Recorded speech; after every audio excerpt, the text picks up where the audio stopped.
I bought a WD SSD and I registered it for warranty. Will take like 2 minutes. Yeah, I didn't. I just entered the serial number on the WD product registration page, and instead of registering my SSD, it just says no result found. At first I thought I copied the wrong serial number. Maybe I missed a letter.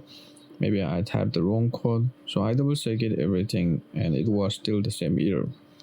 Then I thought, okay, maybe I didn't need to register it first, so I went to request warranty replacement instead, enter the exact same serial number, and this time I got a completely different error. It says, looks like you have entered a flash product. Okay, now I'm even more confused. Then I noticed other line in the message. It says, later it says, visit the SanDisk support for flash product support. I opened the SanDisk website and then I noticed something I completely missed. Right here it says SanDisk support handle, SanDisk professional WD. That's when everything finally clicked.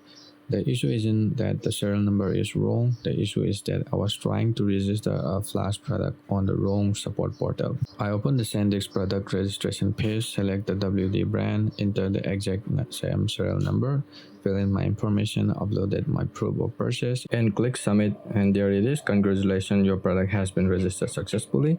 After registering the product, I was able to check the warranty coverage without running into this error anymore. So if you're getting messages like no result found or looks like you have entered a flash product, don't waste your time thinking your SSD is fake or that serial number is invalid. The reason I made this video is because this was my first time registering a warranty, and honestly I couldn't find anyone explaining why this happened.